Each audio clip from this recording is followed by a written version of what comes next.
Greenland में वैज्ञानिकों को एक ऐसा वायरस मिला है, इतना बड़ा वायरस मिला है जिसको देखकर वैज्ञानिक भी हैरान हैं, क्योंकि उन्होंने इसकी अपेक्षा नहीं की थी। तो क्या यह वायरस हमारे लिए खतरनाक है या फिर यह हमारी मदद कर सकता है? और अगर यह मदद कर सकता है, जिस तरीके का दावा फिलहाल वैज्ञानिक कर रहे हैं, तो यह किस तरीके से मदद कर सकता है?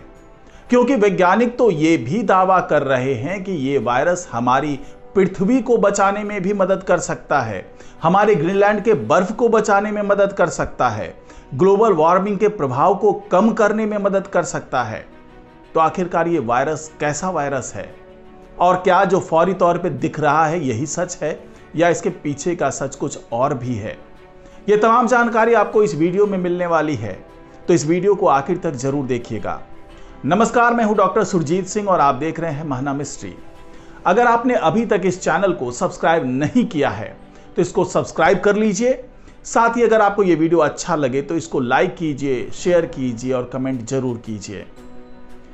तो मैं जिस वायरस की बात कर रहा हूं, जिसे वैज्ञानिकों ने ग्रीनलैंड में जो बर्फ के शीट होते हैं वहां पर पाया है, ये आकार में सामान्य वायरस से काफी बड़े हैं।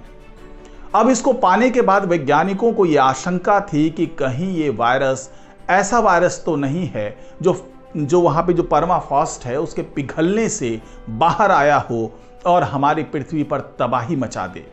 लेकिन जब इसका विश्लेषण किया, इसके बारे में ज्यादा जानकारी जुटाई, तो वैज्ञानिकों को यह आभास हुआ कि दरअसल ये वायरस हमारा फ्रेंड है, हमारा दोस्त है, और ये कई तरीकों से हमारे इंसानियत को, हमारे जो यहाँ पे जीवन पल रहे हैं पृथ्वी पर, उसको बचाने में बहुत मददगार साबित हो रहा है। तो आखिरकार ये खोज क्या है वैज्ञानिकों की? क्योंकि जब इन्होंने बहुत जाके एनालाइज किया, उस वायरस को देखा, उसकी एनालिसिस की, तो कई हैरान करने वाली जानकारी सामने आई। वैज्ञानिकों ने जब ग्रीनलैंड में जमी बर्फ की शीट में इस वायरस को पाया, तो उसके बाद जो एनालिसिस की, उससे यह पता चला कि यह वायरस ग्लोबल वार्मिंग के चलते जो बर्फ पिघल रहा है उसकी रफ्तार को धीमा करने में मदद कर रहा है। वैज्ञानिकों ने पाया कि ये बड़े बड़े वायरस बर्फ की शीट पर मौजूद जो एल्गी होते हैं, जो शैवाल होते हैं, उसको खा रहे हैं। इन एल्गी की वजह से ही अक्सर तेजी से बर्फ पिघलने लगती है।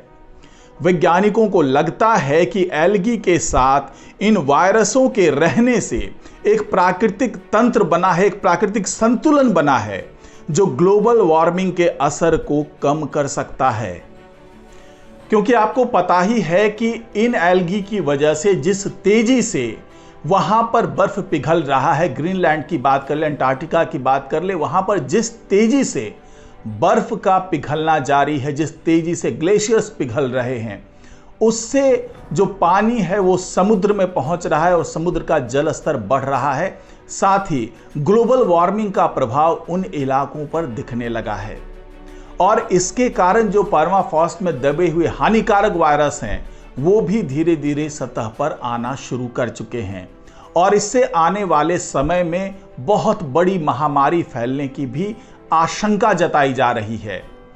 ऐसी स्थिति में जब वैज्ञानिक वायरस की खोज करने के लिए ग्रीनलैंड पहुंचे, वहां पर जो बर्फ के शीट्स थे, आइस शीट्स थे, वहां पर उसकी तलाश की, वहां पे जाकर के वायरस की तलाश की, तो वैज्ञानिकों को पहले यह लग रहा था कि उन्हें हानिकारक वायरस मिल जाएंगे, उस पर एक्सपेरिमेंट करके वो इस तरीके के वैक्सीन्स को तैयार कर लेंगे, जिससे आने वाले दिनों में अगर इन वायरस से महामारी फैलती है तो उससे निपटने का पूरा इंतजाम पहले से ही मौजूद होगा।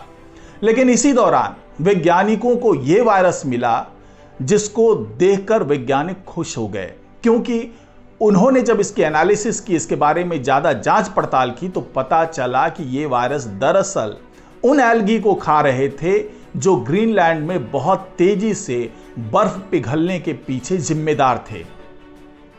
वैज्ञानिकों ने बताया कि हम इन वायरसों के बारे में बहुत कुछ नहीं जानते, लेकिन मुझे लगता है कि एल्गी के खिलने के कारण बर्फ पिघलने को कम करने के तरीके के रूप में ये वायरस उपयोगी हो सकते हैं।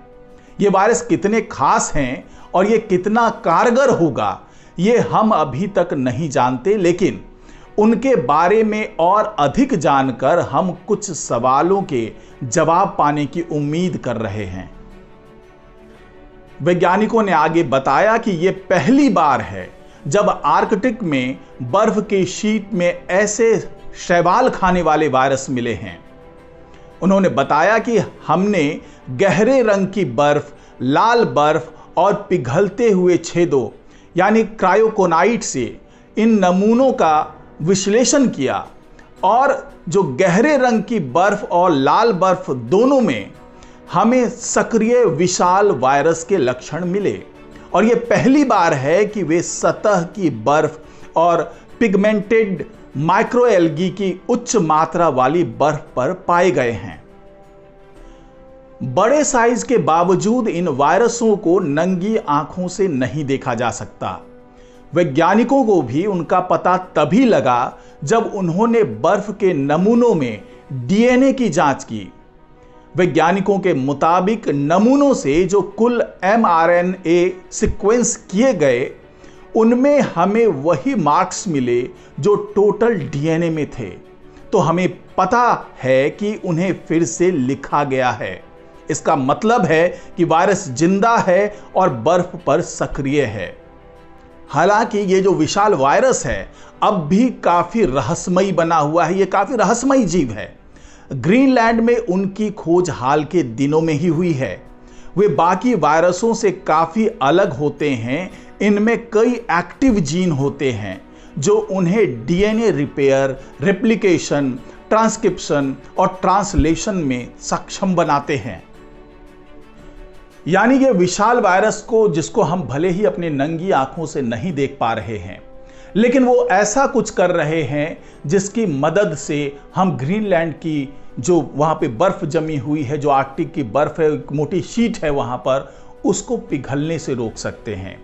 क्योंकि ग्लोबल वार्मिंग के कारण ही इस तरह के एल्गी बहुत तेजी से पनपने लगे हैं वहाँ की जो आइस शीट है उस पर। और आइस शीट पर इन एल्गी के खिलने के कारण बहुत तेजी से बर्फ वहाँ पिघलने लगा है। और ये सब कुछ हो रहा है ग्लोबल वार्मिंग के कारण। लेकिन इस ग्लोबल वार्मिंग के कारण जो एल्गी पनप रहे हैं, उसको खत्म करने के लिए जो वायरस जिम्मेदार है, यानी ये जो विशाल वायरस जिसको ढूंढा है वैज्ञानिकों ने, इसने जिस तेजी से एल्गी को खत्म करना शुरू किया है, उससे वैज्ञानिकों को ये उम्मीद हो रही है कि हो सकता है कि आने वाले दिनों में ये वायरस पूरी तरीके से सक्षम हो पाए और जो बर्फ के पिघलने की रफ्तार है उसको कम कर पाए। साथ ही वैज्ञानिक ये भी प्रयोग कर रहे हैं कि क्या इस वायरस को और तेजी से फैलाया जा सकता है। इस वायरस को जहां पर इसकी मौजूदगी फिलहाल नहीं है, वहां पर इसे ले जाया जा सकता है।